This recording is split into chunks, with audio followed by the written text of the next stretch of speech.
बिस्मिल्लाहिर्रहमानिर्रहीम। या अय्युहल्लज़ीना आमनुत्तक़ुल्लाहा हक़्क़ तुक़ातिह वला तमूतुन्ना इल्ला व अंतुम मुस्लिमून।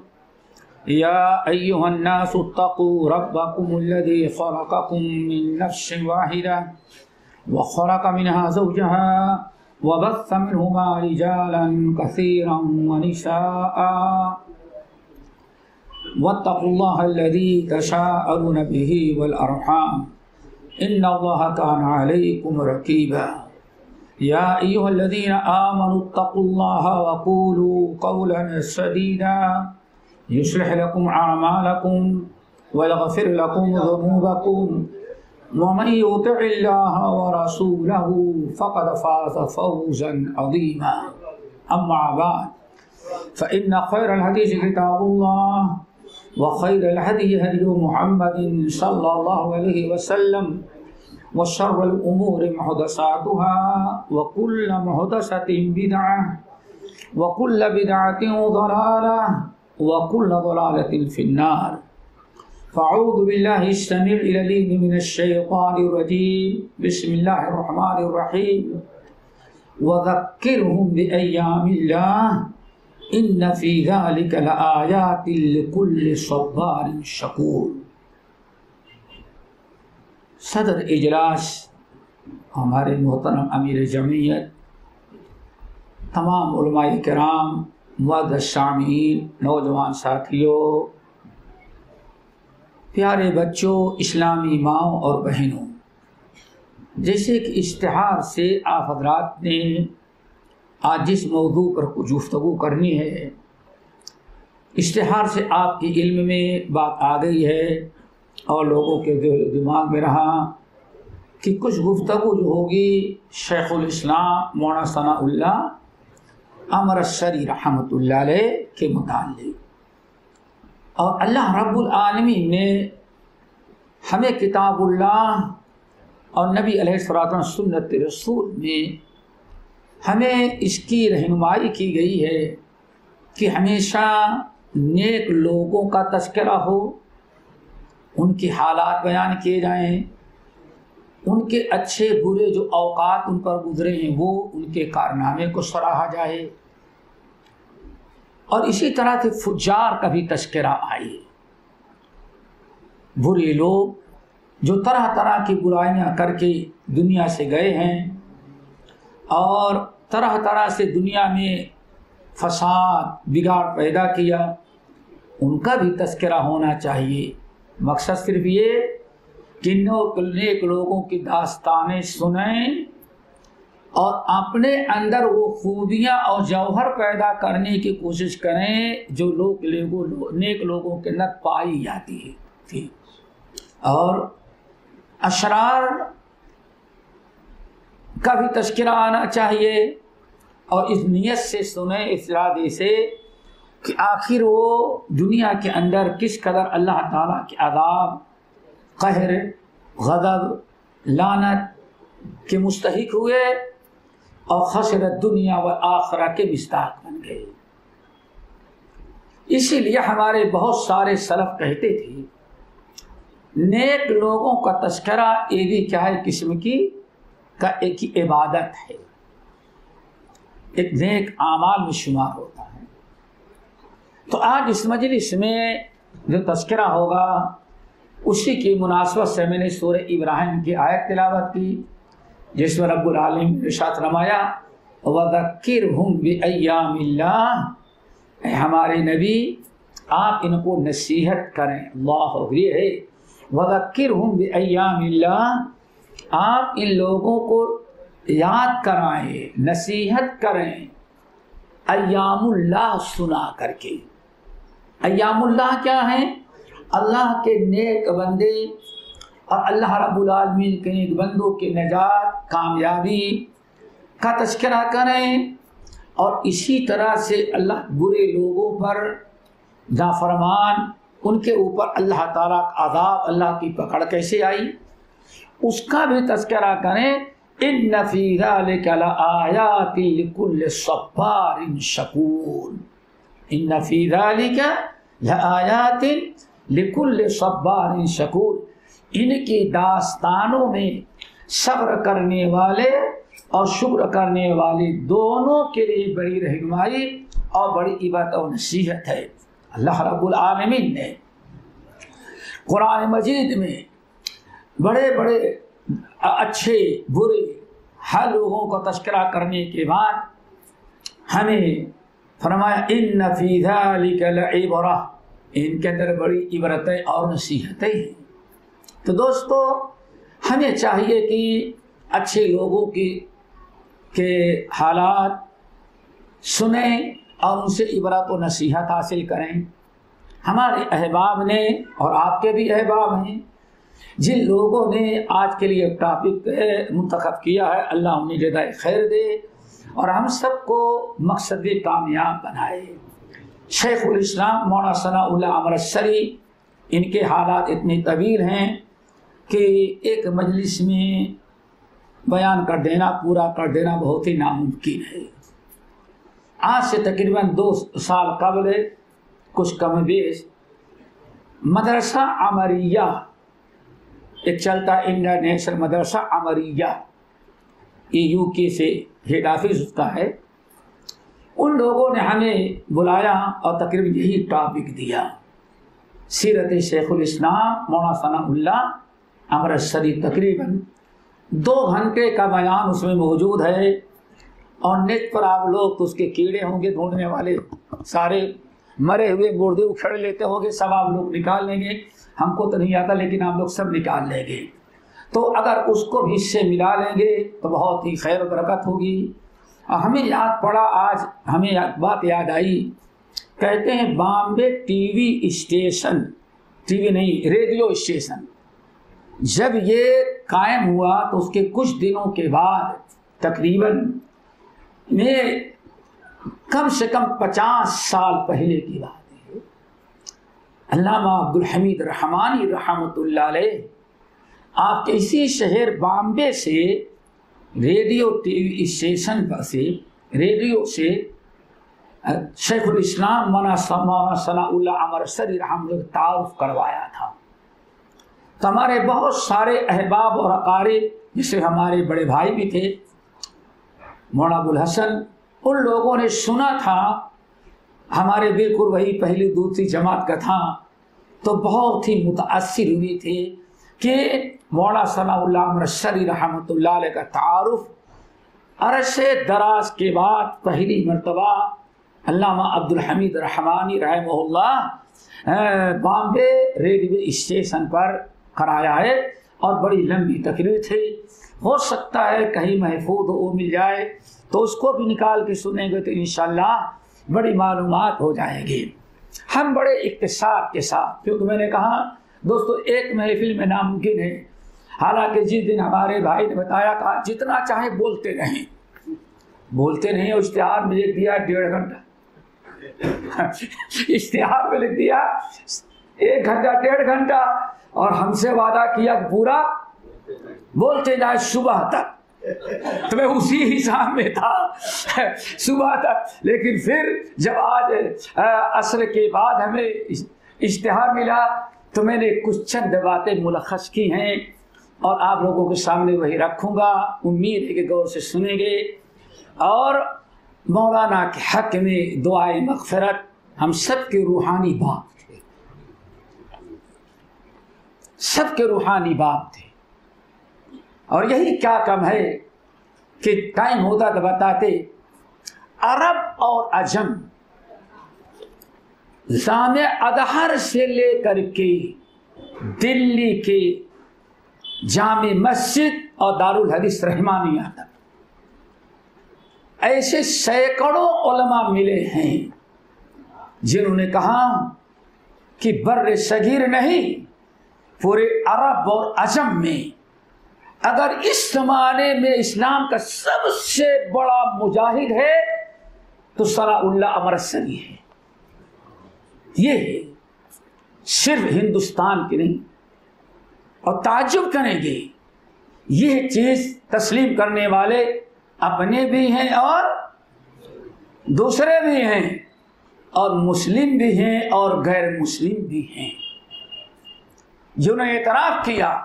बल्कि हमें एक बात याद आई, हमारे यूपी बस्ती का नाम सुना होगा और बहुत सारे लोग होंगे यहाँ। एक बहुत बड़े बैरिस्टर गुजरे हुए हैं, काजी अदील अब्बासी। कहाँ के थे? बस्ती के थे। काजी अदील अब्बासी। इनकी एक बात बता के हम आगे बढ़ाते हैं। काजी अदील अब्बासी ये कहते हैं, देवरिया में मैं हाई स्कूल में पढ़ता था, हाई स्कूल में, और ये इतने बड़े बिदअती थे कि दुनिया का हर इंसान, बिदात पर अमल करने वालों में हर इंसान ईद मिलाद एक दिन मनाता है 12 रबीउल अव्वल को, और एक हफ्ता मनाते थे। पूरा एक हफ्ता ये ईद मिलाद मनाते थे। लेकिन अपनी बात ये बड़ी अजीब से है दोस्तों, ताज्जुब करेंगे। व शहीद शाहिद मिन अहलिहा कमिस्दाक अल हक मा शहदत बिहिल आदाउ। सबसे बड़ा नेक इंसान बाकमालो है जिसके अच्छे होने बड़े होने की गवाही दुश्मन भी दे दें। हाँ, सोचा भी नहीं। कहते हैं जब हक के प्रकाश स्वामी दयानंद ने, हम आगे शायद तफसील तो ना बता सके, इशारा कर दे रहे हैं, जब ये किताब निकली और उसमें नबी अलैहिस्सलाम पर और कुरान पर तरह तरह के एतराज़ात, और बात के मुताबिक तकरीबन एक कम 60 एतराज़ किया था।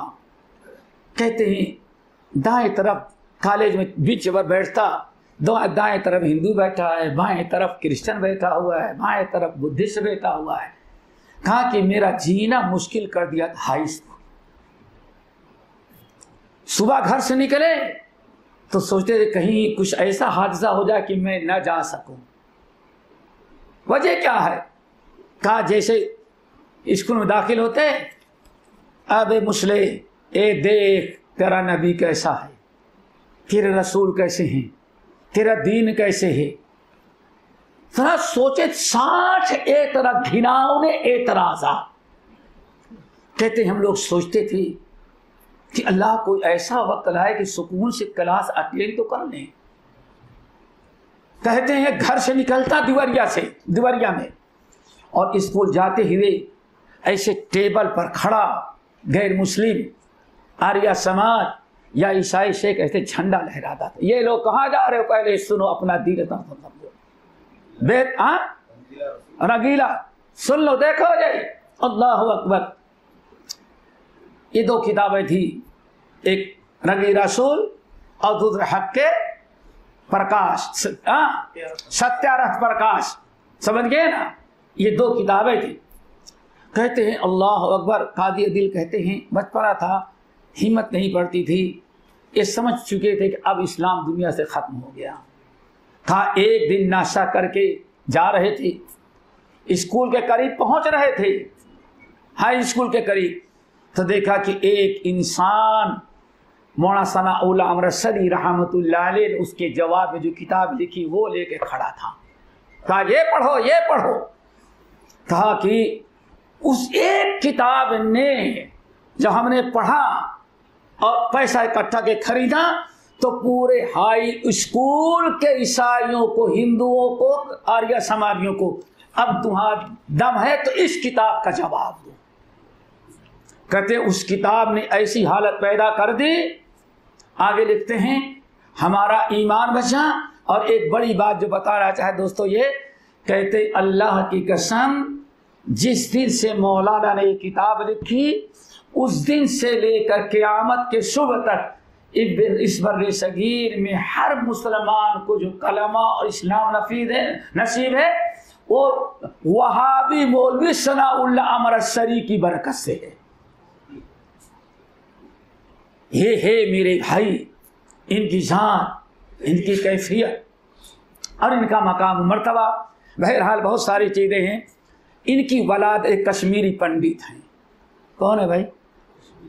हाँ, वो भी बिहार, यूपी और महाराष्ट्र का पंडित है, कश्मीरी पंडित। हम सोच लें कि कैसा खतरनाक ना।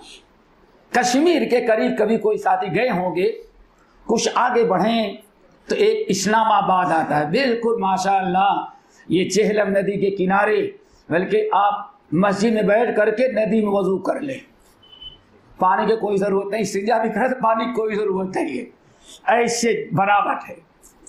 उस इस्लामाबाद तहसील के रहने वाले थे। जब डोगरा हुकूमत कश्मीर में हुई और तकरीबन 400-450 साल के बाद हमारे मुस्लिम क्या कहते हैं, अब जिम्मेदारों की लड़ाई की बिना पर जब इस्लामी हुकूमत खत्म हुई और बाग डोगरा ये जालिम कौम ने उस पर कब्जा किया, तो सबसे पहले मुसलमानों के कारोबार को छीन लिया, माशी तौर पर बहुत कमजोर किया और इनके सारे हुकूक जब्त कर लिया। तो गालिबन इस वजह से कहते इनके वालिद खिदिर नाम था। खिदिर वो खिदिर नहीं समझ जाए कि हाँ बाबा खिदिर कश्मीर में आ गए थे। हमारे यहाँ खिदिर हयात नामी रखते हैं लोग, तो खिदिर नामी इनके बाप थे। कहा जाता है कि इनके दादा परदादा इस्लामी तालीमात से मुतासिर होकर मुसलमान हो गए थे और इनका आबाई पेशा बिजनेस था ऊन गर्म कपड़ों का, जैसे शाल होती है, चादरें होती हैं, कोट होता था, इनका यही कारोबार था। लेकिन कारोबार कश्मीर जब बंद हुआ, गैरों के हाथ में चला गया, तो इनके वालिद हिजरत करके अमृतसर पंजाब आ गए।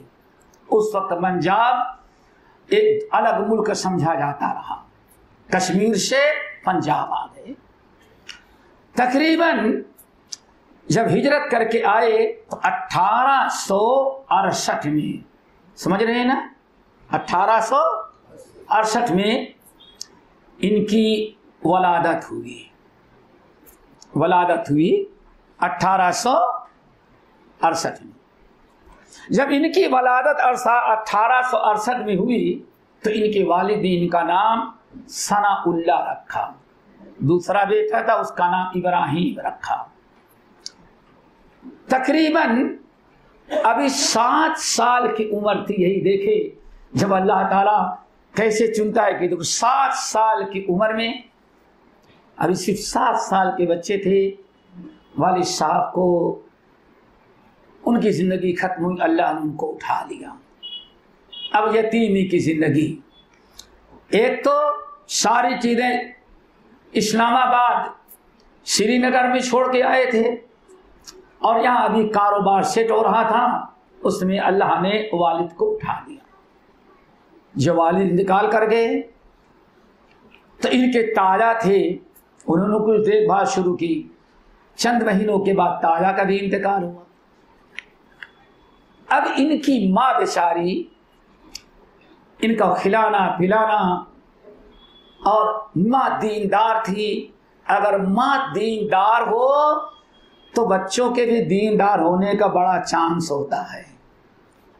इसीलिए अल्लाह ने इरशाद फरमाया, पूछा गया या रसूलल्लाह सबसे बाकमाल और सबसे अच्छा इंसान कौन बनता है? आपने फरमाया वलदुन बैनल करीमैन, जो बाप भी अच्छा दीनदार हो, माँ भी दीनदार हो, इन दोनों से जो औलाद पैदा होती दुनिया की नामी गिरामी पैदा होती। और उसकी मिसाल दी जाती है इमाम बुखारी रहमतुल्लाह अलैह की। किसी ने पूछा, हजरत इमाम बुखारी, किसी ने पूछा अपने उस्ताद थे, क्या दुनिया में एक ही बुखारी पैदा हुआ? कोई उस जमाने में दूसरा बुखारी पैदा ही नहीं हुआ, क्या बात है? तो उस्ताद ने जवाब दिया, बेटे असल में बुखारी तो पैदा होता, लेकिन बुखारी जैसे माँ बाप दूसरे है ही नहीं है। सारा कमाल माँ और बाप का था। कहा वो कैसे? कहा रुक दिया फी हिजरिल इल्म व रुक दिया मिन सदियल फद्ल। ये बुखारी का टक्कर कौन कर मुकाबले में आ सकता है? बुखारी जैसी मां किसी को नहीं मिली। क्यों? रुद्र मिन सदिल फजल, निहायत दीनदार, तहज्जुद गुजार, इबादत गुजार मां की छाती के दूध पीता था वो। यहां सब कुछ बाद में देखा जाएगा। नंबर 2, वरुद्दिया फी हिजरिल इल्म, और जिस बाप ने गोद में उठाया, बोसा दिया, कंधे पे बैठाया, वो वक्त का वली और अपने इलाके का सबसे बड़ा मुहद्दिस था। ये माँ बाप के सबके बड़ी इबरत और नसीहत है। शेखुल इस्लाम तैमिया रहमतुल्लाह अलैह की जिंदगी बेचारे गुजार रहे थे। 14 साल के थे। एक भाई थे, बाप का बिजनेस खत्म हो गया था, सारी जायदाद प्रॉपर्टी वहां तक जब्त कर ली गई थी। पंजाब दूसरा मुल्क समझा जाता था, मुहाजिर समझे जाते थे। ये बेचारे आए तो अब भाई इनके जो थे इब्राहिम, जो मेहनत मजदूरी करते थे, घर का खर्चा नहीं चलता था, घर का खर्चा नहीं चलता था। तो भाई ने कोई एक दुकानदार से, टेलर, दर्जी, जर्दी की दुकान पर, पुराने जमाने में क्या कहते, रफू करने के लिए कोई गर्म कपड़ा जब खत्म हो जाता था, कहीं चूहा काट ले, फट जाए, तो उसको रफू किया जाता, धागे से उसको पूरा किया जाता था। तो टेलर ने इनके भाई से कहा, अच्छा देखो, हमारे यहाँ टेलर की जरूरत तो नहीं है, रफूगरी अगर इसको आती तो आपके भाई को यहाँ दुकान के करीब एक किनारे बैठा देते हैं, और कोई आदमी अपना कपड़ा रफू कराने के लिए आया तो ये रफू करे, अपनी मजदूरी ले। एक अरसे तक ये छोटे से बच्चे 12-13 साल के, मदरसे का मुंह नहीं देखा, बाप का की उल्फत मोहब्बत ना पाई, बेवा माँ पाया। ये बेचारे वहीं मेहनत करते और जो कुछ पैसा मिलता था ला करके अपनी वालदा को, अपने भाई को दे देते थे। एक दिन ऐसा आया कि कभी कहते, अल्लामा इकबाल कहते थे, क्या है, निगाहे मर्द मोमिन से हालात तकदीर नहीं बदलती, हालात बदल जाती हैं। समझ गए ना? निगाहे मर्द मोमिन से बदल जाती है तकदीरें, तकदीर नहीं बदलती। माँ जो बदल कौल लदिया, बदलती क्या? एक कभी कभार कोई इंसान कुछ कह देता है, लोगों को अच्छे लग जाती है। कहते हैं इमाम अबू हनीफा, नाम सुना है ना? वो नहीं सुना होगा। इमाम अबू हनीफा रहमतुल्लाह अलैह, ये इनके वालिद के जो कारोबार था कपड़े का, ये भी कपड़े के व्यापारी थे, बिजनेस करते थे। समझ गए ना? बिजनेस। कहते हैं एक मर्तबा इमाम अबू आमिर शाबी रहमतुल्लाह अलैह आ गए। क्या पूछना है, उन्होंने कुछ कपड़ा खरीदा, अबू हनीफा रहमतुल्लाह पैक करके दिया, कपड़ा पकड़ा और इन्होंने पूछा, बेटे कुछ पढ़ना लिखना आता है? कहा पढ़ने लिखने कहाँ मौका मिलता है, बस थोड़ा सा टूटा फूटा जो बूढ़ी माँ से और बाप से पढ़ लिया। 2-4 सवालात किए तो इमाम अबू हनीफा रहमतुल्लाह सवाब बड़े अच्छे अंदाज से दे दिए, बड़े अच्छे अंदाज से। तो कहा बेटे ये कपड़ा का धंधा छोड़ो, तुम इल्म हासिल करो। बस कहते हैं वो बुजुर्ग अल्लाह का नेक बंदा इमाम शाबी रहमतुल्लाह अलैह, जो अपने वक्त के इमाम थे, मुहद्दिस थे, फ़क़ीह थे, मुफस्सिर थे, उन्होंने कहा नोमान नाम था अबू हनीफा का, ये छोड़ो और इल्म हासिल करो। इमाम शाबी की बात इतना दिल पर लग गई, अबू हनीफा रहमतुल्लाह ने कारोबार बंद किया और पढ़ना शुरू कर दिया। आगे चल करके इमाम बन गए, फ़क़ीह बन गए। सेम ऐसा ही वाकया मौलाना सलाउल्लाह मरसली के साथ आया। कहा एक साहब थे, वो शेरवानी उनकी ऊन की थी, मुझे समझते हो ना, ऊल ऊल। अब वो कहीं चूहा काट दिया होगा, कहीं यहाँ पुराने जमाने में लोग घरों में सोते थे, गरीब लोग कुछ रोटी है कुछ कुछ खाए और शेरवानी कोट में रख दिया, कल खाएंगे, और कहीं कुत्ते को महक मिली, कुत्ता लेके चला गया। अब कुत्ता जो है अपने दांतों से चीर फाड़ करके बराबर कर दिया। इस तरह से हुआ, उनकी शेरवानी फटी हुई थी। आए टेलर के पास, कहा साहब ये आपसे तो काम मैं नहीं सिल सकता, एक छोटा सा 9 उम्र बच्चा है, वो रफूगरी करता, उसको दे दे, मजदूरी वो ले लेगा, ये यतीम बच्चा इसको मैंने बैठा देता, यही जगह दे दिया है। उसने मौलाना अमरशरी रहमतुल्लाह अलैह जो छोटे से बच्चे थे पकड़ाया, कब आए, कल आए, खूब अच्छी तरह रफू करके तैयार किया, कल आया लेने के लिए। तो ऊपर से नीचे तक वो पढ़े लिखे आदमी देखते हैं, पूछते टेलर तुमने किया कि बच्चे ने किया? मैंने, ये बच्चे ने किया। इतना मुतासिर हो गए उस रफूगरी का को देख करके, कहा बेटे इतना तुम ज़हीन आदमी हो, कुछ पढ़ते हो? अल्लाह अकबर। जो लोग चश्मदीद देखे थे कहते हैं जैसे उस बुजुर्ग ने पूछा कुछ पढ़ते लिखते हो, इमाम मौलाना अमरशरी रहमतुल्लाह अलैह रोने लगे, आंखों में आंसू बह पड़े। नहीं हजरत कुछ नहीं पड़े। क्यों?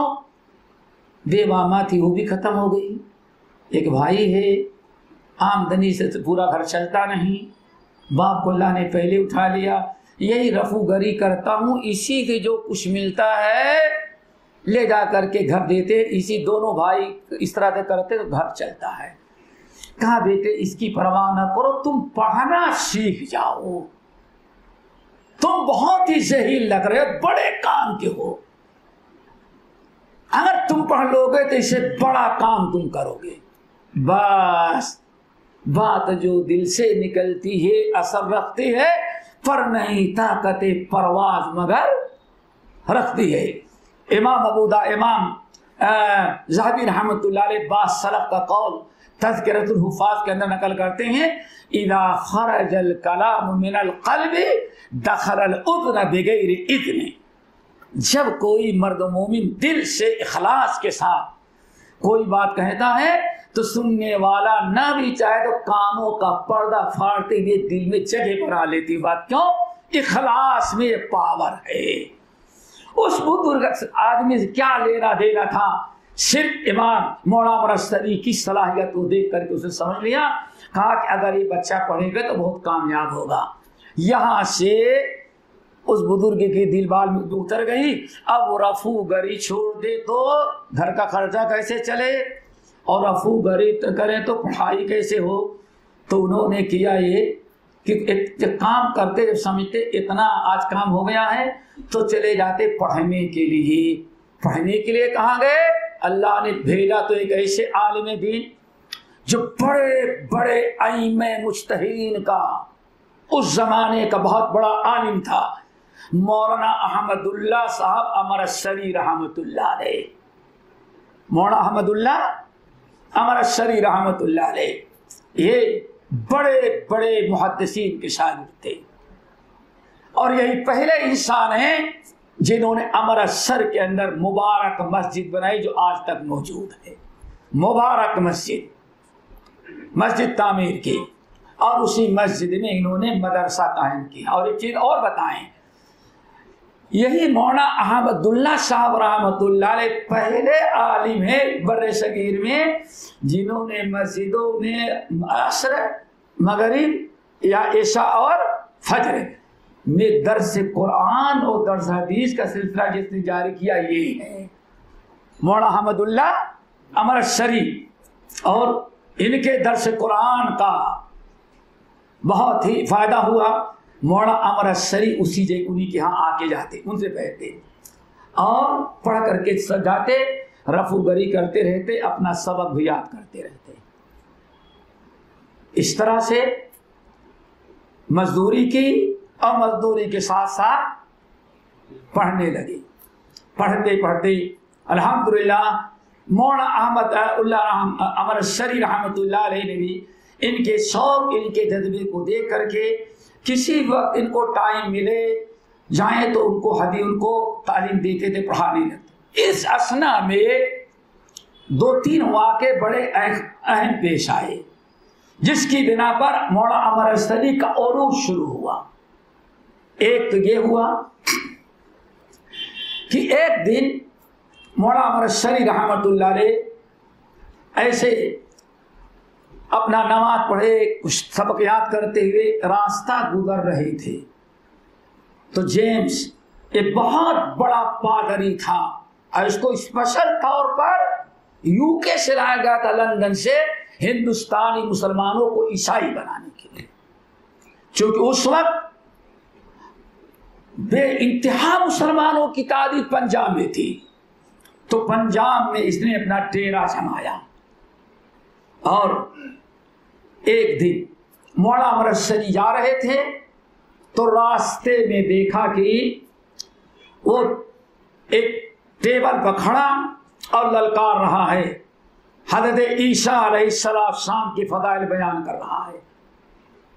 और बयान करते हुए सैकड़ों लोग वहाँ मौजूद हैं। मौलाना अमर अरसली रहमतुल्लाह अलैह पहुँचे तो ललकार के कह रहा था, ऐ कलमा पढ़ने वाले मुसलमानों, अब तुम्हारे लिए एक ही रास्ता है, ईसाई बन जाओ।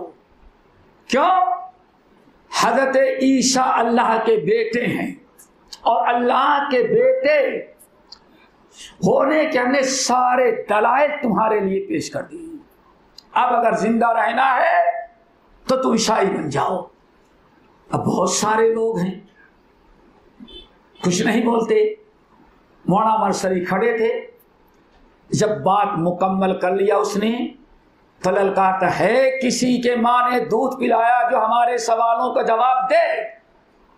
सारे लोग बैठे हुए, एक 16-17 साल का नौजवान रफूगरी करने वाला बच्चा सना उल्ला अल्लामा अहमदुल्ला साहब अमर अरसली के शागिर्द रशीद, एक कहा हजरत मैं दूंगा। लोगों ने कहा पागल हो गए, इतने बड़ी आलिम को तुम कल के बच्चे उसका जवाब दोगे? कहा नहीं, मैं जवाब दूंगा। आखिरकार आगे बढ़े तो कहने लगे कि मैं आपका जवाब दूंगा पादरी साहब, लेकिन स्टेज आप छोड़ें, आप नीचे बैठे, मैं उस पर खड़ा होकर के मैं इतना बड़ा नहीं तुम्हारी तो आवाज जाए। हाँ हाँ, नीचे उतरे और हम जवाब देंगे। अब ये अजीब सा मंजर हुआ, घंटों से ललकार रहा है, कोई उसका जवाब नहीं दे सकता। आया तो एक बिला दाढ़ी मोछ वाला लड़का कहता है मैं जवाब दूंगा। लोगों ने मजाक समझा, कहा दे दो। आया, कहा लोगों आप लोगों ने सुना हजरत ने कितने दलाइल दिए कि ईसा अल्लाह के बेटे हैं और अल्लाह ईसा का बाप है और मरियम नऊज़ बिल्लाह अल्लाह की बीवी है। सारे दलाइल से हमने साबित कर दिया। अब अगर चाहते हो तो एक ही रास्ता रहने का है, क्या सबके सब ईसाई बन जाओ। कहा सुन लिया आप लोगों ने? पब्लिक ने कहा सुन लिया। कहा अच्छा आप जवाब। कहने लगे देखिए ये सब कुछ इसीलिए अहले इल्म कहते हैं, बहुत सारे सलाफ ने कहा ये सनाउल्लाह आदमी नहीं था बल्कि एक मोजज़ा था। क्या था ये? मोजज़ा था इस्लाम का, नबी का नहीं। ये इस्लाम का मोजज़ा था जो इतना डट करके इन्होंने मुकाबला किया। बड़े बड़े शेखुत तफसीर मौजूद हैं कि मामूली कम उम्र का बच्चा जो भी तालिबे इल्म है वो खड़े हुआ। हाँ मैं जवाब देता हूं। कहा लोगों सुन लिया है इनकी दलील? कहा कि हाँ। कहा मैं चंद सवाल करता हूं। इन्होंने कहा कि हमने सारे दलाइल साबित कर दिया कि ईसा अल्लाह के बेटे हैं और अल्लाह ईसा का बाप है और मरियम ईसा की माँ है, अल्लाह उसका शौहर। अल्लाह अकबर, नऊज़ बिल्लाह मिन ज़ालिक। कहा हाँ। कहा बस एक सवाल है कि आखिर बताएं ये पादरी साहब, निकाह तो हुआ होगा, जब हजरत बच्चा पैदा होने के पहले निकाह तो हुआ होगा ना, तो बताएं कि अल्लाह जब मरियम से निकाह कर रहा तो बाराती कितने थे? कोई होना चाहिए ना? बाराती होना चाहिए ना, बाराती कौन थे? अब वो कहां भागे? अब इतने में तो सारे मुसलमान जोश में खड़े हो गए, हिंदू जो थे वो भी खड़े हो गए। कहा नंबर 2, काजी कौन था, किसने निकाह पढ़ाया? बताइए, काजी कौन था? नंबर 2, गवाह कौन था? नंबर 3 और नंबर 4, वलीमे में क्या किस दिन था और कितने लोग खाने पीने और डिशें कितनी थी? ये चंद सवालात किए, फबहुतल्लज़ी कफर, मैदान छोड़ा भागा। सारे मुसलमान नारे तकबीर ऐसी बुलंद बोली कि पूरा जो है अमृतसर शहर गूंज उठा। अब लोगों के समय ये कौन सा पैदा हो गया? तो लोगों ने कहा वो खिदिर साहब जो थे ना यहाँ, वो ये ऊन के ये चादरें बेचने वाला था कश्मीरी शाल, ये उसका बेटा सनाउल्लाह है। अरे ये फला मदरसे के नादिम है, फला मदरसे के मुहतरिम है, फला मस्जिद के इमाम है। इतने बड़े अमृतसर में कोई जवाब ना दे सका। जवाब दिया तो इस बेटे ने। यहाँ से अल्लाह ताला ने मौलाना अमृतसरी रहमतुल्लाह अलैह की अहमियत कौम के दिलों में बैठा दिया। फिर अभी चंद महीने गुजरे हुए थे, एक दूसरा हादसा और पेश आया, वो भी बड़ा अजीब व गरीब, जो सारी दुनिया ने मौलाना अमृतसरी को पहचाना। सियालकोट मौलाना अमृतसरी रहमतुल्लाह अलैह हाफिज मौलाना अहमदुल्लाह रहमतुल्लाह अलैह से तालीम हासिल कर लेने के बाद कुछ बड़े हुए और असादा ने मशवरा दिया, अभी बिजनेस छोड़ो रफू करी, अल्लाह मालिक है, छोड़ दिए और हदीस पढ़ने के लिए गए हाफिज अब्दुल मन्नान वजीराबादी रहमतुल्लाह अलैह के पास। किसके पास? अब्दुल मन्नान, वो अंधे मुहद्दिस जिनको ये क्या कहते हैं, कौन सा मामला है, भिंडी बाजार, जब यहाँ आए तो यहीं को कत्ल करने की साजिश किया था बॉम्बे वाले। अरे तुम लोग नहीं, लेकिन यही उनके कत्ल का फैसला किया गया था भिंडी बाजार के लोगों ने। वहां भी आया हुआ है और बेचारे सूरज जाना चाहते थे, लेकिन अल्लाह ने बताया अंधे होने के बावजूद जो यहां से कश्ती से जाने में कामयाब हो गए, वरना तय कर रखा था इस वहाबी मौलवी को अब यहां बॉम्बे आगे बढ़ने न, कातिलाना फैसला, और बरछे और तलवारें लेकर के छुरे और चाक गुंडे घूमते थे यहाँ। और दास्तान उधर नहीं जाना चाहता मैं। बहरहाल हाफिज अब्दुल मन्नान वजीराबादी ये शेखुल कुल मियां नदीर हुसैन मुहद्दिस देहलवी के अजीम तरीन शागिर्दों में से थे। और मौलाना अमृतसरी रहमतुल्लाह अलैह मियां साहब से हदीस पढ़ने के पहले पहले एक मुहद्दिसाना अंदाज से अगर हदीस पढ़ी तो हाफिज अब्दुल मन्नान वजीराबादी उस्ताद पंजाब से मादरजात नाबीना थे।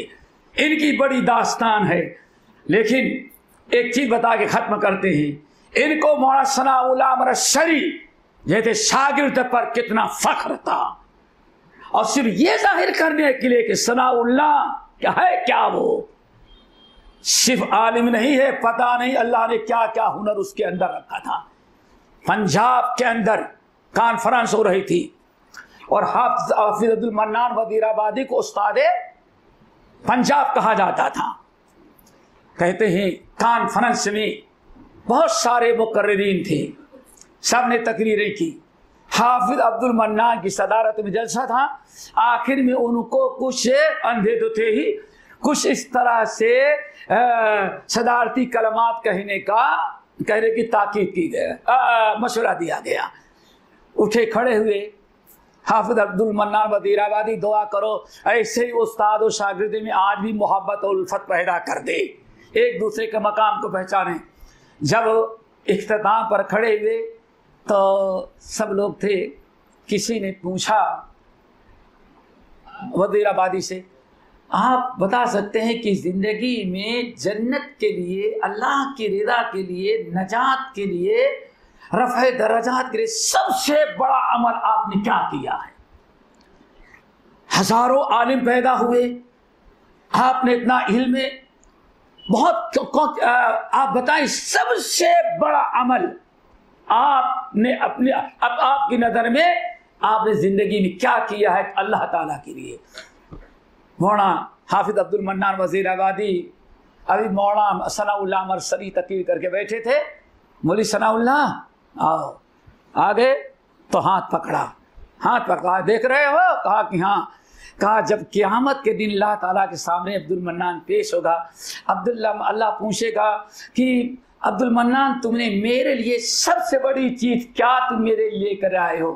तो मैं कहूँगा अल्लाह मैंने तेरे पास अपने नजात और तेरी रज़ा के लिए सबसे बड़ा अमल जो बनाया तसव्वुर किया है, अब्दुल सनाउल्लाह जैसा शागिर्द मैंने पैदा किया है। कह दूंगा ये है खादिम इस्लाम, वो अंग्रेज जिसने तरह तरह के शैतानत फैला करके इस्लाम दुनिया हिंदुस्तान इस्लाम खत्म कर देना चाहता था। ऐसे मौके पर जिस मर्द मोमिन ने पूरे बर्रे सगीर में इस्लाम की हिफाजत किया है, हम कहेंगे अल्लाह ये मेरा शागिर्द अब्दुल सनाउल्लाह मरसली है।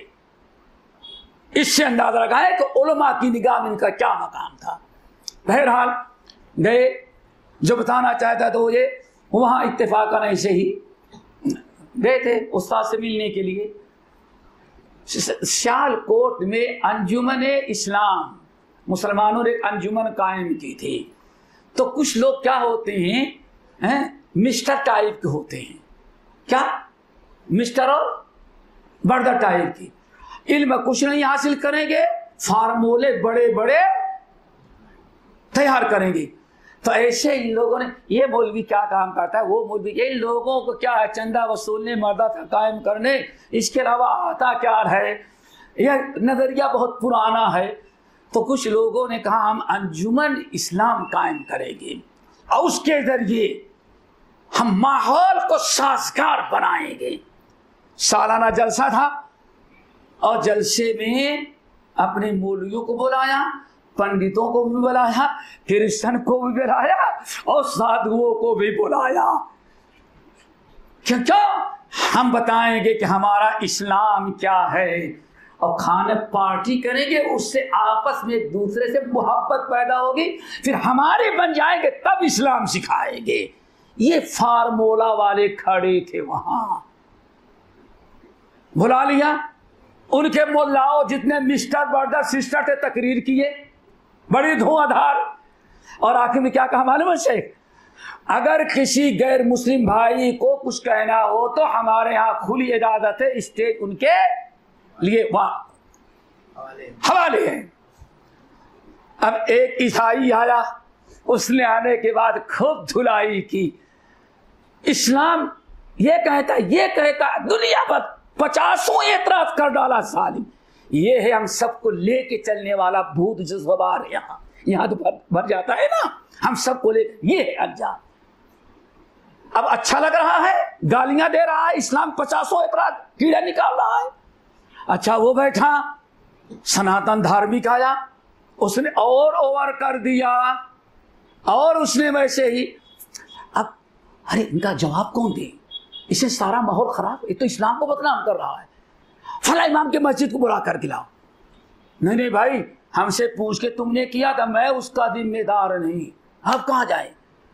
इस बरेलवी के पास गए, मैं नहीं जाता। वहां सुनने वालों को पुकारा, कोई नहीं। यहां तक कि शिया के पास गए, इमाम बाड़े में शियों के पास गए।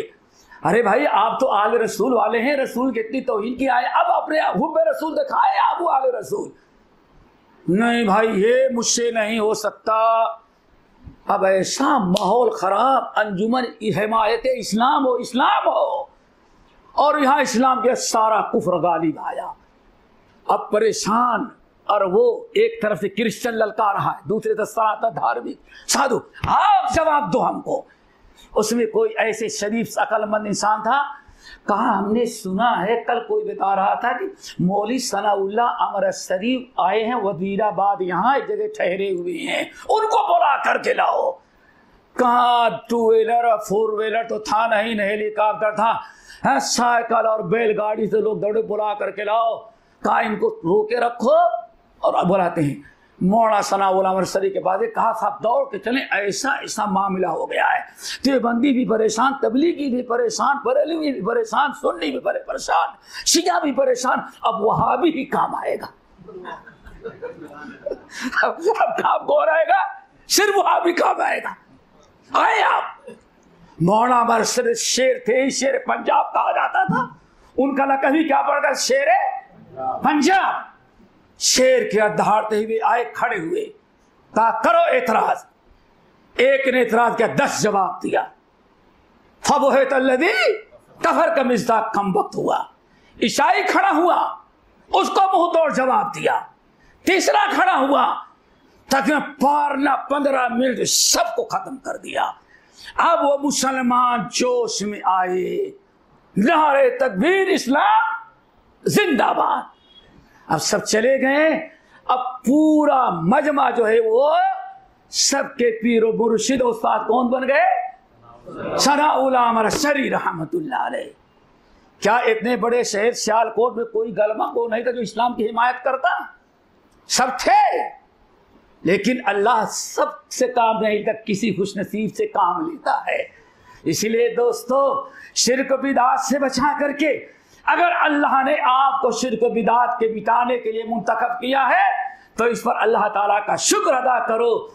ये खुशनसीबी, ये रुतबे बुलंद जिसे मिला, मिल गया हर मुद्दई के वास्ते दारो रसन कहाँ। अल्लाह अकबर। मौलाना सनाउल्लाह अमृतसरी ने ऐसा जवाब दिया, सब रफू चक्कर। लेकिन कहते हैं, अब आप लोगों के सामने कहते हैं अच्छा नहीं लगता, कहते मुल्ला बाशत की चुप रशु। मुल्ला उसको कहते जो कभी हार ना माने। अब पब्लिक जो है सियालकोट की चारों तरफ से अपने मौलवियों को पकड़ी। चंदा मैं देता हूं तुमको मदरसा के लिए, मस्जिद में तनख्वाह मैं देता हूं, और एक गैर मुस्लिम का जवाब तुम नहीं, हमें वहां भी मौलवी लाना पड़े, सनाउल्लाह को ढूंढ करके लाए। तो अल्लाह कितनी शर्म की बात है। तो पब्लिक को क्या जवाब दिया बेटे? कौन सनाउल्लाह? अरे वो रफूगरी करने वाला 3rd क्लास के यतीम बच्चा। यानी ये कह के मौलाना अमृतसरी के मकाम को, ये है मेरे भाइयों। बहरहाल बातें कर रहा था, बात तो लंबी हो गई और टाइम भी खत्म होता होगा। अब मौलाना अमृतसरी के बारे में इतना तो सुन लिए। मौलाना, जब अंग्रेज ने एक चीज और सुन ले, उसके बाद आगे बढ़ाते हैं। अंग्रेज ने 1857 में जब फौरन पूरे इंडिया पर कब्जा होकर लिया, तो उसने मुसलमान और इस्लाम को मिटाने के 3 फार्मूले तैयार किए। याद रखना, अतवासौ बिही बल हुम कौमुन तागून। 3 फार्मूले तैयार किए। हुआ ये था कि 1800 तकरीबन 26 से दोबारा इस्लाम को गालिब करने की कोशिश और इकामत दीन के लिए, यह इकामत दीन इलाही, ओ फुसफुसा वाला नहीं, किताब सुन्नत, इसके निफाज के लिए तहरीक शहीदैन चली थी। शाह इस्माइल शहीद और शाह सैयद अहमद शहीद। और ये लोग अल्हम्दुलिल्लाह तकरीबन 20 जंगें जीत लिए थी। कितनी? 20 जंगें। अंग्रेज का सपोर्ट था। इसके बाद वो 18-19 जंगें जीत ली थी। अंग्रेज ने इस तहरीक को, जो शाह इस्माइल शहीद लेके खड़े हुए थे, अपने उस्ताद सैयद अहमद शहीद को लेकर के, ये 3 चीज़ें उसने इस्लाम को मिटाने के लिए या मुसलमानों के खिलाफ हिंदुस्तानी बाशिंदों को खड़ा करने के लिए 3 फार्मूले ईजाद किया। नंबर एक सुन रहे हैं ना? हैं हमारे साथ? क्या और कहीं? पहला फार्मूला दोस्तों, कितनी अजीब से अंग्रेज जब गालिब आया तो कह बड़े बड़े गैर मुस्लिमों को, नेताओं को बोला, कहा देखा ये जो वहाबी जिहाद शुरू किए हैं, ये इनका मकसद है कि हिंदुस्तान से हिंदुओं को ख़त्म करके इस्लाम को गालिब करना। जिस दिन इनको हुकूमत मिल जाएगी तो किसी हिंदू को जिंदा नहीं छोड़ेंगे। ये कौन कह रहा है? नहीं, इनका दादा अंग्रेज कह रहा है। हाँ, आज लोग सोचे कि नया फार्मूला नहीं है, ये फार्मूला तो 1857 में अंग्रेज ने सबको पढ़ाया था, अंग्रेज ने डराया था, समझिए ना।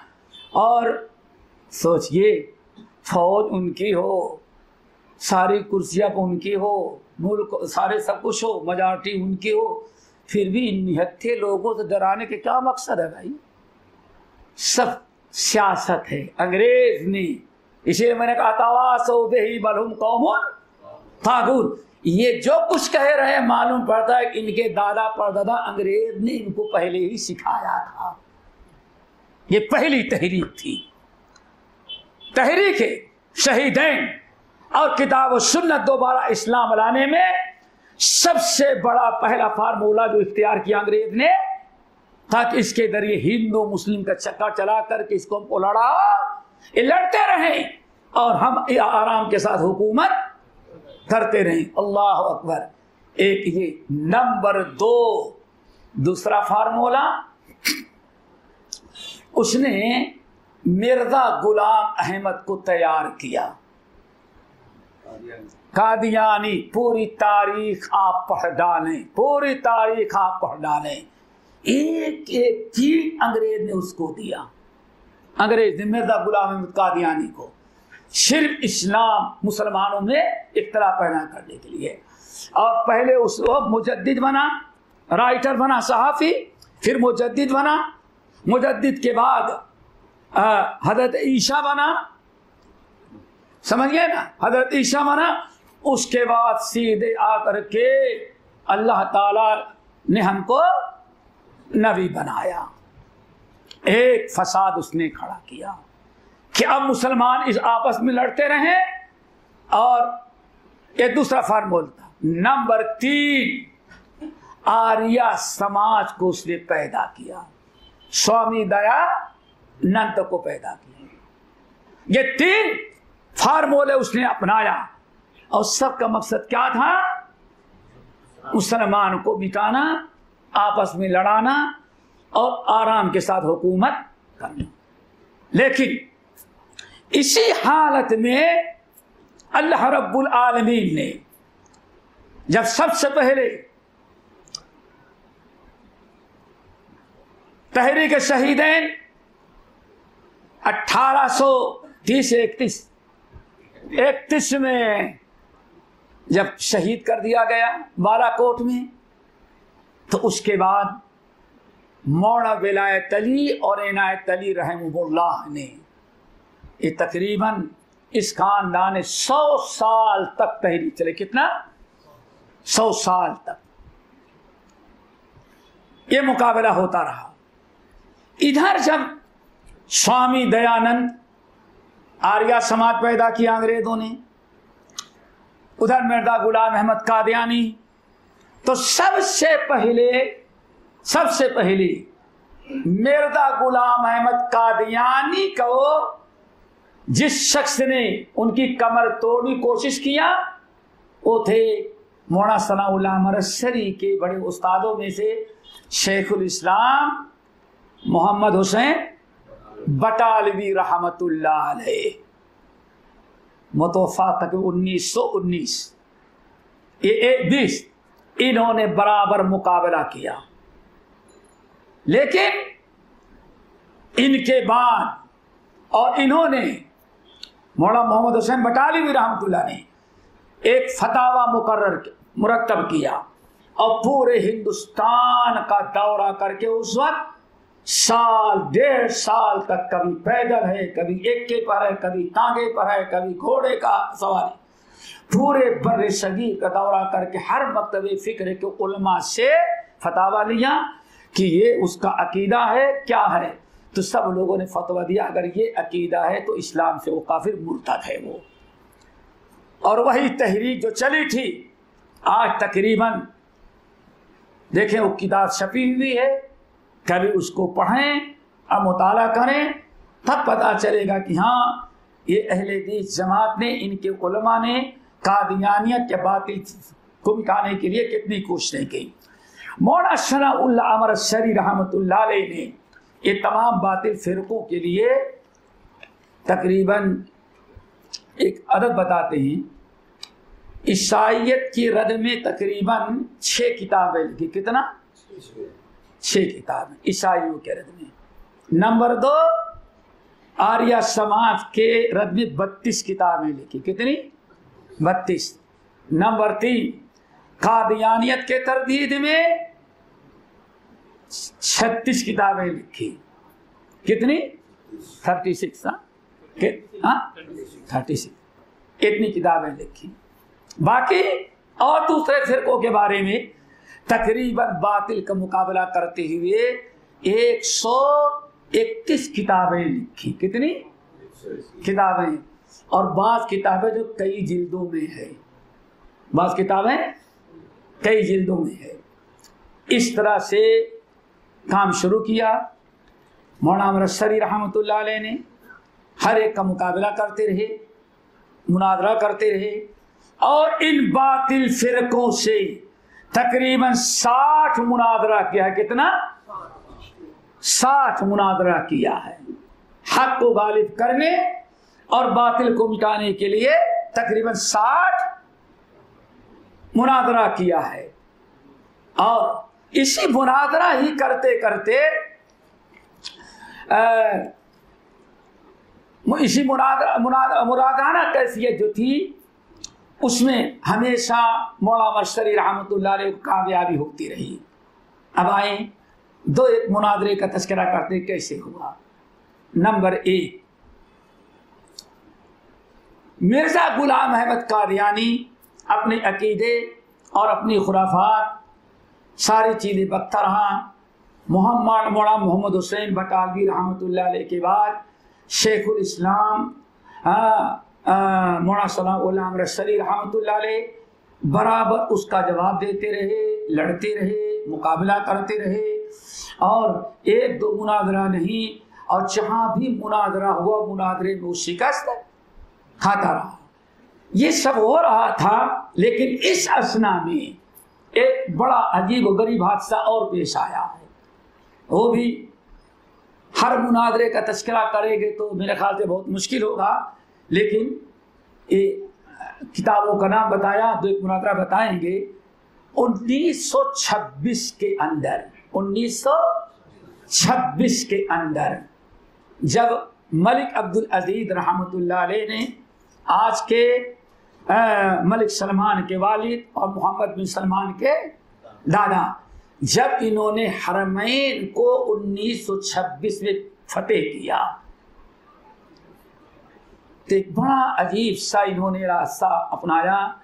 एक आलमी हज कॉन्फ्रेंस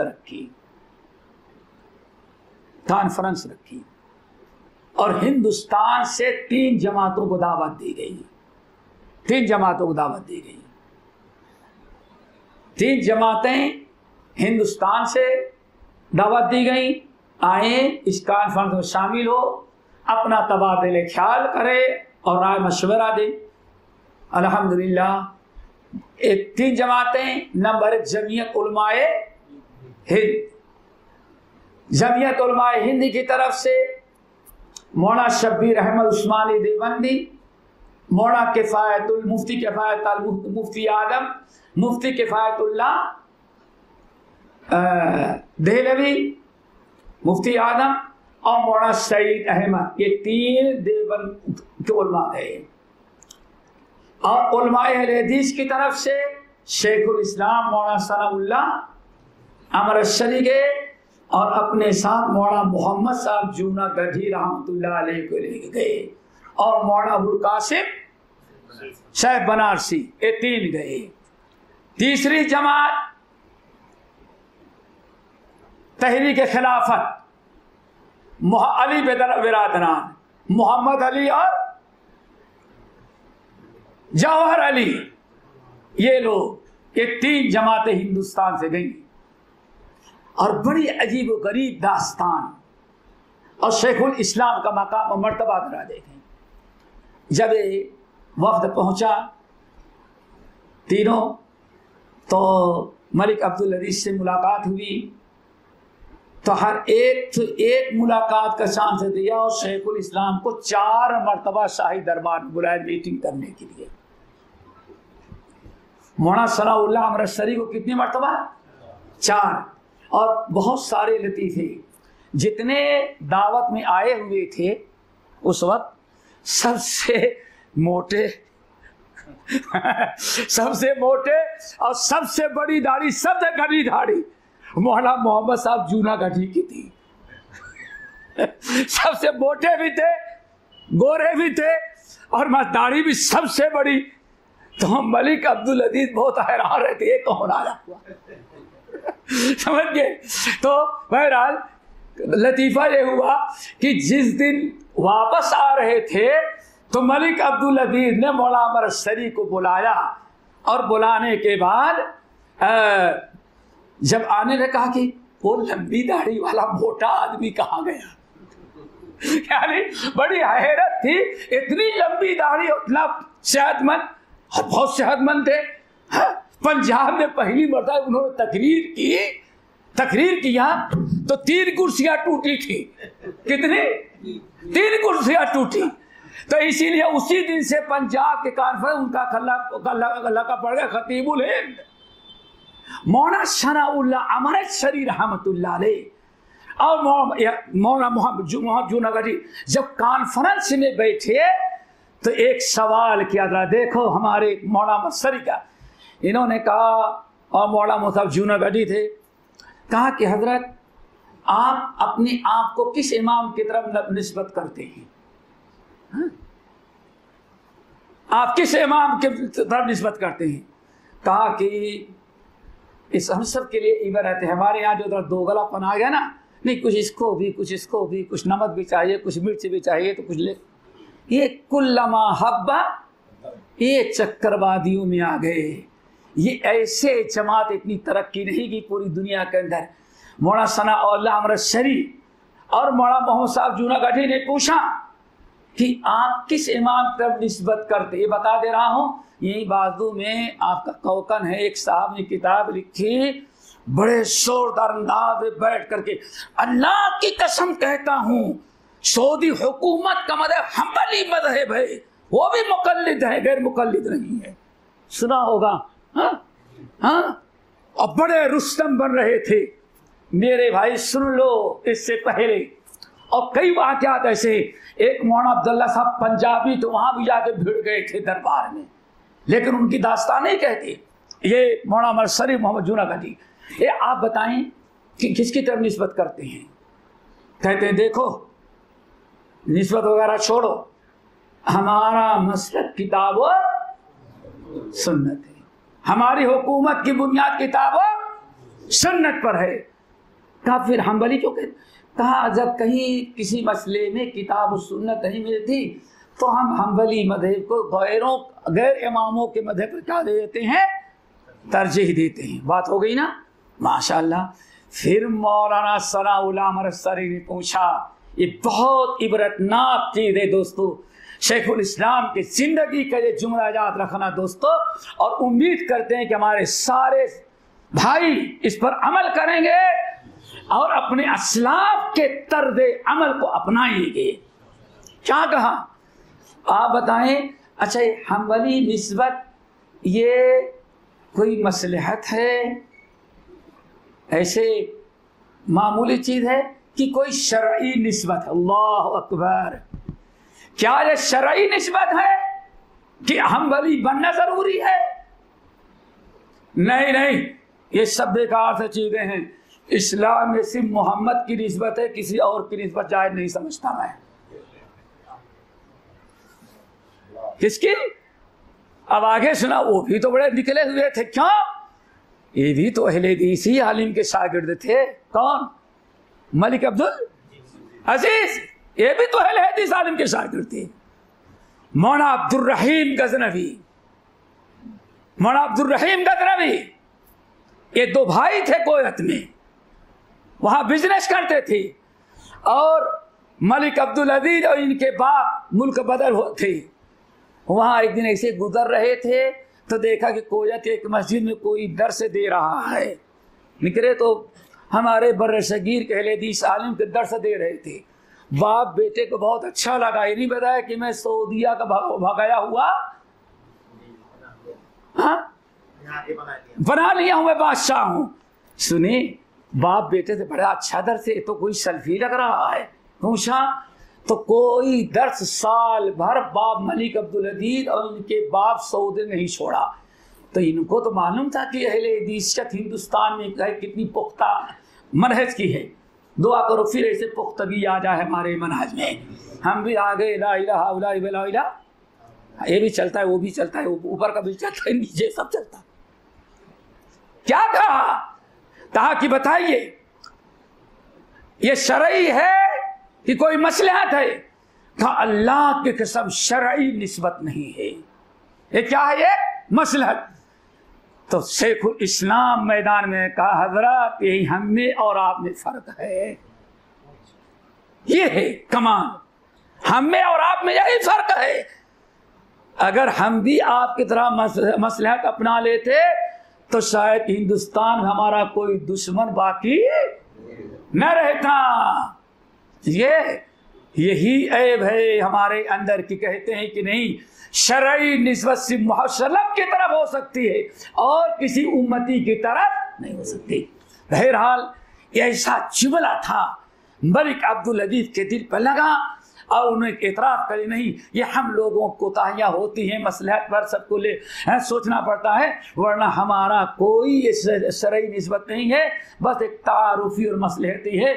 तो मौलाना अमर सरी ने कहा फिर वो अपने ही मुबारक रख के हमें ये काबिल कबूल, इसके बावजूद कहते हैं सऊदिया के एजेंट ही हैं, इसके बावजूद कहते हैं एजेंट किसके हैं? ये सऊदिया के नहीं। आगे हम बढ़ते हैं, बड़ा हम सब के लिए और शेखुल इस्लाम के इखलास और कारनामा एक बड़ी अहम चीज। जब बॉम्बे से कश्ती पर सवार हुए और हज के लिए 200 आदमी जा रहे थे अपने साथियों के साथ, बहुत सारे लोग थे, उसके अंदर हर मकतबे फिक्र के, लेकिन अल्लाह अकबर, जब अभी आपने सुना कहा कि हम बातिल के साथ कभी मसलहत नहीं अपनाते, कहते पूरे अकबरी जहाज पर अगर किसी मुसलमान का दर्स पसंद करते थे तो मौलाना सनाउल्लाह मरसरी का दर्स होता था, दर्स होता रहा। कहते 4-5 दिन दर्स दिया तो एक था इधर आसाम वगैरह का, मौलाना के तकरीर के बाद खड़ा हो गया, वो जोश में आया, हाँ ओ हाजियो तुम क्या करता है, क्या करता है? हाँ क्या हुआ? कहा मुल्ला 1 महीने से दर्द देता है लेकिन तुम लोगों ने यहाँ तक 1 पैसे की मजदूरी नहीं दी उसको, फिर भी सुनते हो तुम। ये देखो दुकान पर सामान वैसे नहीं मिलता, बहुत डांटा फटकारा, लोग गुस्से में आ गए, लेकिन मौलाना मरसली ने कहा सब गुस्सा करने वालों को बैठा नहीं, बैठ जाओ, खामोश रहो। जब खामोश हो गए तो कहा अच्छा ठीक है भाइयों, इस जाहिल बेचारा अनपढ़ जो है इसके इखलास की कदर करो, जिससे जो हो सकता है सब खड़े हो करके हमारे मुआवजे के नाम पर जमा कर लो। तो किसी ने 5 पैसे दिए, किसी ने 10 पैसे दिए, किसी ने 1 रुपया दिया, किसी ने अपना रुमाल दिया। जब इकट्ठा हो गया तो उसको लिया और लेने के बाद कहा ऐसा करो, ये जाएंगे मक्के के गरीबों में इसको सदका कर देंगे। क्या पता चला मौलाना मरसरी सफर और हदर कहीं भी किताब सुन्नत की दावत में कोताही नहीं किए, चलते फिरते भी वो किताब सुन्नत की दावत देते रहे। बहरहाल आज एक बात और बताई, आज जमीयत उलमा है, कुछ और मुनादरे वगैरह के साथ है ना जमीयत उलमा। ये जमीयत उलमाए हिंद ये किसने कायम किया है?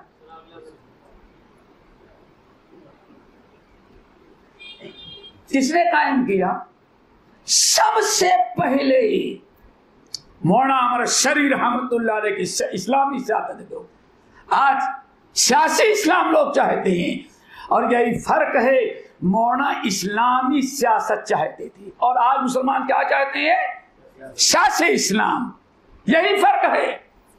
मौलाना सनाउल्लाह अमर शरीफ रहमतुल्लाह अलैह ने जब देखा कि इस्लाम को मिटाने के लिए अंग्रेज ने 3 हरबे इस्तेमाल किया है, तो पूरे बर्रे शगीर का दौरा किया कि एक ऐसी जमीयत उलमा कायम की जाए, ऐसी जमीयत उलमा जो पूरे दुनिया की रहनुमाई, इस्लामी रहनुमाई करे, सिर्फ हिंदुस्तान तक नहीं।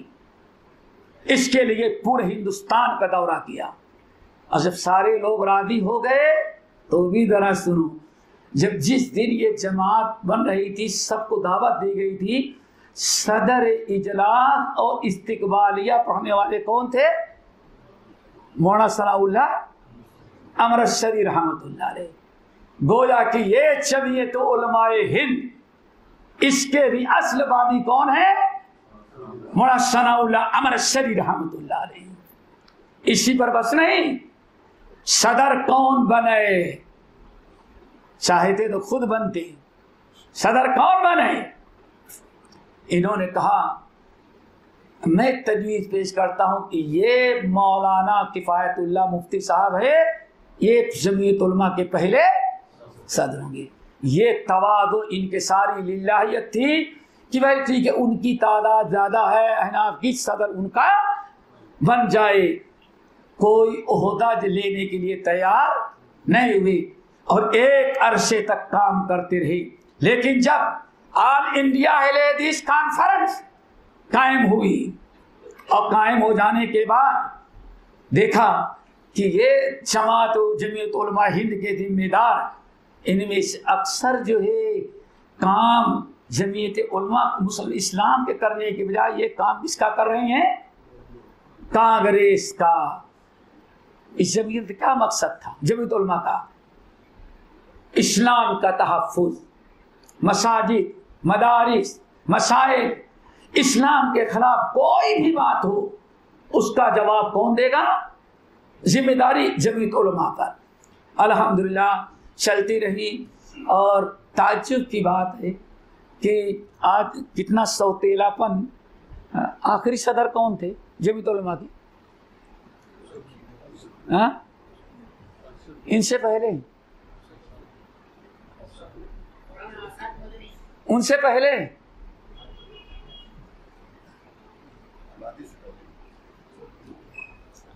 आजादी के बाद अल्लामा अब्दुल वहाब आरवी थे, अहले हदीस आलिम थे। बाकायदा ये समझा जाता था कि हाँ ये मुश्तरका जमात है, किसी एक की नहीं।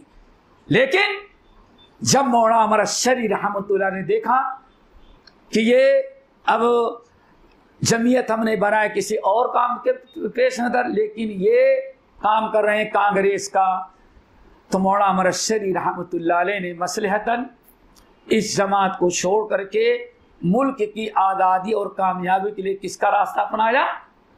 कांग्रेस का। और बड़े बड़े ओहदे पर है। ये 2-4 बातें इसलिए मैंने बता दिया कि मौलाना अमर शरीफ इल्मी तौर के अलावा सियासी तौर पर भी मुल्क को आज़ाद कराने में आगे आगे थे। दोस्तों, जब आपने समझ लिया, आए दो एक मुनादरे की बात का तस्करा करके हम ख़त्म कर देते हैं बात को। मौलाना सनाउल्लाह अमर शरीफ, अभी आपने सुना कितना मुनादरा किया? 60 मुनादरा किया। और सबसे खतरनाक मुनादरा नगीना का था। बिजनौर यूपी का डिस्ट्रिक्ट, कहते हैं जिंदगी का सबसे खतरनाक मुनादरा ये था। ये मुनादरा देवबंद के उलमाए देवबंद ने ठाना था। और किससे? आर्य समाज से ऐलान कर दिया। और दावत दी शेखुल हिंद मौलाना महमूद हसन देवबंदी को बुलाया। बड़े बड़े उलमा आए, सुन्नी उलमा भी आए। और जब मुनादरे की बात आई, मौलाना महमूद अब्दुल हसन देवबंदी रहमतुल्लाह अलैह, इन्होंने कहा कि क्या बात है, मौलाना सनाउल्लाह को नहीं बुलाए? कहा नहीं, कहा मुनाजरा नहीं होगा जब तक कि मौलवी सनाउल्लाह को न बुलाओ। मौलाना सनाउल्लाह को इत्तला दी गई, फौरन पहुंचे। अब नारे तक आ गया शेर इस्लाम आया, अब कोई मुनाजरे में बादी नहीं ले जा सकता। लेकिन मौलाना को अच्छा मौका मिला, बड़े होशियार थे मौलाना। 3 मदरसे थे फारिग, 4 से। कहां से? कितने? 4। Number 1 Abdul mannan Wazirabadi, number 2 मौलाना देवबंद से मौलाना महमूद हसन देवबंदी, नंबर 3 कानपुर में मदरसा फैज़ आम था, उनका से फारिग हुए, और आखिरी खिताब हो मिस्क मियां नदीर हुसैन दिल्ली से। तो फारिग थे, लेकिन मौलाना भी मौके की तलाश में थे। कहा कि उस्ताद आते ही मौलाना महमूद हसन ने कहा तुम्हें करना है। कहा उस्ताद मैं करूँ तो ज़रूर, भाई बुरा ना समझना, तारीख में कोई हरत तो नहीं है, ऐसे कोई हरत नहीं, किसी की दिल देखी नहीं दुकान है वैसे। कहा कि हजरत आपने हमको पढ़ाया, लेकिन सनद तो हमको आपने देने से इनकार कर दिया था।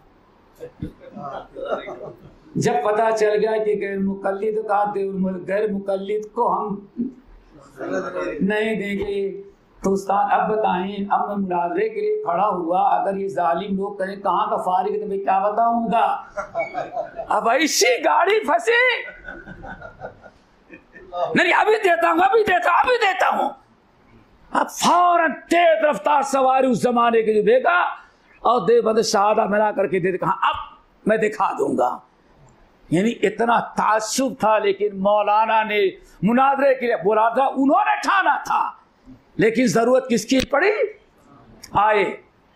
अब मौलाना आ गए, अब मुनाजरे की बात आई, 1 सवाल 2 सवाल, मौलाना ने ऐसा सवाल जड़ा कि 5 मिनट के अंदर सारे उनके मुनाजरे जो थे वो भगे।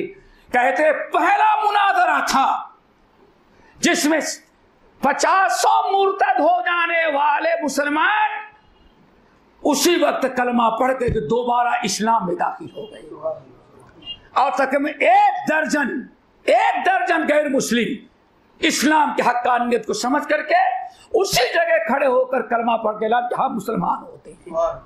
ये मौलाना को अल्लाह ने इस काम के लिए अल्लाह ने मुंतखब किया था। ये 2 नहीं, इलाहाबाद का मुनाजरा देखो, बस्ती का मुनाजरा देखो, जहां जहां मुनाजरा होता रहा, लोग कहते थे जब तक सनाउल्लाह नहीं आएगा तब तक मुनाजरा मुश्किल है। ये आपका मुनाजरा 1-2 नहीं, ऐसे तकरीबन तमाम मुनाजरों में मौलाना कामयाब होते रहे। कहते सबसे बदमाश पादरी अब्दुल हक था, और कौवे से भी ज्यादा काला था, और बीवी उसकी दूध से ज्यादा गोरी थी, और हमेशा अपनी बीवी कमबख्त साथ लेकर के चलता। खुली गालियां थी, कोई डर नहीं रहता था। कहते नेपाल के बॉर्डर पर जिस बस्ती के अंदर जब मुनाजरा ठाना, पूरे इलाके को बदमाश इस पादरी ने तंग कर रखा था। जब वहां मुनाजरे की बात आई, जब देखा मुनाजरा शुरू हुआ, और मौलाना अमर सरी ने जब सवालात किए, जवाबात दिए, तो समझ गया वो पादरी की अब काम भागने वाला हूं। जहां वो हारता, कमबख्त तो बीबी खड़ी होकर गालियां देने शुरू कर देती। जैसे वो पीछे हटा शिकस्त खाया, ये कमबख्त आ गई मैदान में खड़ी होकर के वो मुंह फट और गालियां देने लगी। अब मौलाना क्या गाली देते, लेकिन हाजिर जवाब ही जरा देखो। इसलिए कहते हैं सनाउल्लाह इस्लाम का मोजज़ा था। और फिर काजी अदील अब्बासी का कौल याद रखो, क्या कहा? क़यामत की सुबह तक पैदा होने वाला मुसलमान जो है, सबके ऊपर इस्लाम पर कायम रहने का एहसान किसका है? सनाउल्लाह अमरसरी का है। अब कौन करता? इतने हाजिर जवाब थे, जब वो कमबख्त खड़ी हुई गालियां देने लगी तो शेख ने कहा, शेख जाग के चोच में अंगूर खुदा की कुदरत। जाग जाग कौआ कौआ, जाग के चोच में अंगूर खुदा की कुदरत, इस पहलुए हूर में लंगूर खुदा की कुदरत। एक हाजिर जवाबी जरा देखो, नगीना में किसकी अकल यहां तक जाती कि अच्छा मौका है देवबंद से सनद ले लेने का। क्या कहते हैं उस्ताद, मैं मुरादा किया अगर ये हमसे सनद मांग लेगा तो क्या दूंगा, अब तो कब्र में होते तो निकल करके देने के लिए तैयार हो जाते, इतनी मजबूरी थी। और वहां हाजिर जवाबी, अल्लाह अकबर, ये मामला कहते हैं ये इस्लाम का मौजदा।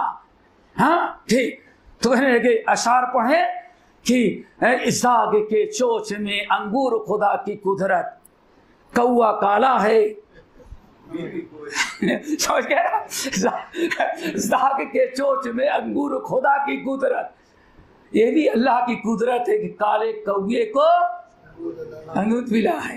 फिर इस पहले हुए हूर में लंगूर खुदा की कुदरत। बस 1 मिनट में मैदान से भागा और सारे मुसलमान इस्लाम पर कायम रहे, सारे परेशानियां लोगों की खत्म हुई। मेरे भाइयों, इस तरह से एक दो नहीं हजारों वाक़यात उनके हैं जिनका बयान करना बहुत ही मुश्किल है। हमने चंद बातें आवादात के सामने रखी हैं। दुआ करो कि अल्लाह ताला हम सबको इनके हालात और इनके कारनामे पढ़ने के तौफीक नसीब फरमाए। तो बहुत सारी ऐसी चीज़ें जो हमने नहीं बयान किया, छोड़ दिया है, इंशाल्लाह फिर किसी और मौके पर, मेरे ख्याल से इसमें किफ़ाया है, काफ़ी है, बैठे बैठे थक भी गए होंगे। और मौलाना अमरशरी रहमतुल्लाह अलैह की पैदाइश से लेकर के कुछ हालात भी एक मोतज़्ज़े आ गए होंगे। कहा जाता है एक साहब ने कहा वफ़ात के बाद हिंद से बर सगीर का एक बहुत बड़ा जो साहब पेपर था, उसने एक बात कही, देखो कोई माने या ना माने, कोई माने या न माने, लेकिन हमें कहते हैं कि अगर पूरे हिंदुस्तान में नहीं पूरे दुनिया के अंदर जितने बातिल फिरके हैं, अगर दुनिया के किसी आलिम को बुलाया जाए कि आपको 24 घंटे का टाइम दिया जाता है, इन तमाम बातिल फिरकों के अकायद बयान करें और उनका जवाब दें, कहते अगर ये ऐलान करूंगा तो मैं समझता हूं कि दुनिया कहेगी अब ऐसी सलाहियत वाला दुनिया में एक ही मर्द मोमिन है, वो सनाउल्लाह अमरसरी, जो बैक वक्त हर बातिल का मुकाबला कर सके। इसीलिए तकलीद का आदमी, तकलीद का आरिया का समाज का फितना, अल्लाह अकबर। मोड़ा जब सोचें कि जब एक बात उठी कि हदीस हुज्जत है कि नहीं, तो अकल कहती है जहां अबुल आला मौदूदी साहब ने हदीस के मुतालिक थोड़ा सा रवात पर शुकूक शुबहात किया और हदीस की बुनियाद ढाई, वल्लाह जैसे उनका मकाला मिला, मौलाना अमरशरी ने कहा कि कोई माने या ना माने, अबुल आला मौदूदी के अंदर मुझे एतजाल की बू आ रही है, एतजाल की बू आ रही। और वाकई एतजाल गए, एतजाल बना दिया लोगों ने, अल्लाह देखा दे। फिर नतीजा क्या निकला, क्या निकला, खिताब बमौदूदी, खिताब बमौदूद, पूरे बर्र सगीर में इस हदीस की हिमायत में मौदूद साहब ने जो एक रखना उसके अंदर डाला, सबसे पहले जो खड़ा हुआ 3 दिन 4 दिन के बाद, वो मौलाना सनाउल्लाह अमरशरी। एक बहुत बड़े बुजुर्ग गुजरे हैं, नाम सुना कभी आप लोगों ने, मौलाना अशरफ अली, जानते हैं ना, बेहस्ती देवर, हाँ जन्नती देवर, उनके मुरीद मौलाना सैयद सुलेमान नदवी कहते हैं, गौर से सुने, कहते हैं कि पूरे बर्रे सगीर के अंदर अगर इस्लाम पर कोई एतराद शाम को करे तो सुबह सबसे पहला मर्द मुजाहिद जो जवाब देने के लिए मैदान में उतरता है वो सनाउल्लाह अमरसरी। सब लोग सोचते हैं और ये जवाब देके मुंह बंद कर देता। ये है सनाउल्लाह मरसली। मेरे भाइयों, और सब्र तहम्मुल कैसे, एक वाकया बयान करके खत्म करता हूं। 1937 के अंदर, कितना, 1937, चले आपकी बात है नवंबर और 1937 3 दिन सुन्नी भाइयों ने कॉन्फ्रेंस की अमृतसर के अंदर, और नाम रखा इमाम आदम अबू हनीफा कॉन्फ्रेंस। 3 दिन, यकुम यानी 1 2 3 दिन प्रोग्राम रखा, और सिर्फ गालियां दी वहाबियों को। अबू हनीफा रहमतुल्लाह का नाम भी नहीं आया कॉन्फ्रेंस, हाँ नाम पर, और नाम अल्हम्दुलिल्लाह वहाबियों का चढ़ता। जोश में एक आया खतीब, आया जोश में, सुन्नी भाइयों क्या कर रही हो? वहाबी के सर पर एक हथौड़ा, एक जूता मारने से अल्लाह ताला जन्नत में 100 हूरें देगा। हाँ, ऐसे जोशीले अंदाज में क्या पूछना। कमर बेग नौजवान, जोश आ गया उसको कि एक वहाबी पर को जूता अगर मार देंगे जो अबू हनीफा की तकलीद नहीं करता, तो उसको जन्नत की 100 हूरें देंगे। तो अगर वहाबियों के सरगना को हथौड़े से मारेंगे तो शायद जन्नत की सारी बड़ी हूरें हमको मिल जाएंगी। ललचा गया बेचारा, सारी हूरें हमको मिले, इंतजार में था। नवंबर को जिस दिन कॉन्फ्रेंस खत्म हुई, दोस्तों ये है उलाइक आबाई फजीनी बिमिस्लिहिम इदा जमाअतना या मजामिउ वलैनता बिमिस्लिहि फाजिलना अन नुज़राइहि। ला पेश करे कोई ऐसा नबी का सच्चा वारिस, हदीस का सही मुत्तबे, ऐसी भी बात खत्म करते हैं। मस्जिद मुबारक अमृतसर में अहले हदीसों ने कॉन्फ्रेंस की जवाब देने के लिए ऐलान हुआ कि आज मौलाना अमृतसरी तकरीर करेंगे। जब मौलाना अमृतसरी तांगे से आए तो एक साजिश के तहत वहां चंद नौजवान खड़े थे, और वो जन्नत की सारे हूरें लेने वाला कौन, कमर बेग खड़ा था। मौला जैसे रिक्शे से उतरे, तांगे से जेब में हाथ डाला कि इसको किराया दे, सीधे आके उसने गड़ा सा सर पर मारा, और फिर मारा, पकड़ते पकड़ते मौला बेहोश होके गिर गए। और उसके वहां साथी थे, पकड़ो पकड़ो पकड़ो इनको। सब लोगों ने समझा कि पकड़ लिया, उसका दोस्त थे, और बाद में हाथ ढीला किया और भाग गया। मौलाना अमृतसरी को हॉस्पिटल ले जाया गया। तो इस हादसे में 2 वाक़े बड़े अजीब गरीब मुझे बताना चाहता हूं। हॉस्पिटल दाखिल किया गया। दूसरे दिन उनके एक शागिर्द जब सुने तो ज़ियारत के लिए गए। जब ज़ियारत के लिए गए तो जहाँ से इंटर हो रहे थे, तो मौलाना की चारपाई जो थी, वो सारा प्लास्टर बांधा हुआ, ऐसे खिड़की से वो आते हुए नजर आए। तो जब करीब आए तो मौलाना को देख करके रोने लगे। अब्दुल्ला बीमार थे, आंखों से आंसू बहने लगे, रोने लगे। मौलाना की तकलीफ देख करके, कैफियत देख करके परेशान हो गए। लेकिन मौलाना ने क्या कहा, आप जरा गौर से सुने, रो नहीं, इधर आओ इधर आओ। जब करीब आ गए तो मौलाना ने उनका हाथ ऐसे पकड़ा, कहा कि हमारे जख्म को देख के तुमको तकलीफ हो रही है। ऐसे चुटकी पकड़ी, कहा कुछ दर्द है, कहा कुछ दर्द नहीं, कहा कुछ एहसास, मत इतना एहसास है कि आपने पकड़ रखा है। कहा अल्लाह की कसम, हमने 4 उलमा से हदीस पढ़ी थी, अहमदुल्ला मरसरी से पढ़ा, उस्ताद पंजाब मौना वजीराबादी से पढ़ा, देवबंद जाकर के मौला महमूद हसन से पढ़ा, अपने सबसे बड़े उस्ताद शेखुल कुल मियां नदीर हुसैन दोस्त से पढ़ा।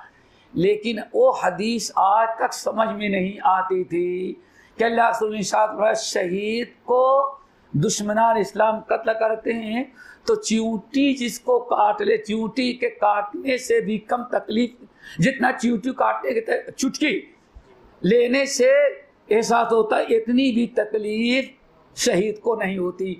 कहते हैं समझ में नहीं आता था कि जब हाथ कट गया हो, सर फट गया हो, खून बह रहा हो, जख्म पड़ा हो और तकलीफ ना हो, कहते हैं तस्लीम कर लेता था, यकीन नहीं आता था। लेकिन कमर बेग ने हमला किया। सबसे बड़ी खुशी है कि मरने के पहले पहले उस हदीस का मतलब समझ में आ गया। हे उस हदीस का मतलब समझ में आ गया। कहा तुमको रोना आ रहा है, मुझे कोई तकलीफ न उस वक्त न अब है। और मौलाना इब्राहिम साहब को पता चला, वो तो गारे यार समझे जाते थे, जब आगे बढ़े तो ऐसे मौलाना इब्राहिम साहब सब्र न करते, उनके जिस्म पर कूद पड़े तो आंखों में आंसू आ गए। कहा कि आज हमारी तुम्हारी वही कैफियत है जो कैफियत यूसुफ और याकूब के मिलने पर हुई थी दोनों को। एक तो ये दोस्तों, नंबर 2 मौला मरशरी ने कहा पता लगाओ किसने कत्ल किया है। पता चला कि कमर बेग नौजवान था, घर में बीवी बच्चे हैं, बाप का इंतकाल हो चुका है, बेवा माँ है। तो मौला मरशरी रहमतुल्लाह अलैह ने कहा ठीक है, देखो उसके घर जब तक वो आदमी पलट करके ना उसके घर में पूरे महीने का राशन पहुंचाते रहे, एक दिन घर वाले भूखे ना रहे। सलाम उस पर कि जिसने गालियां सुनकर दुआएं दी। ये है शेखुल इस्लाम का किरदार। दुआ करो दुनिया के सारे अहले हदीस ऐसे बन जाएं।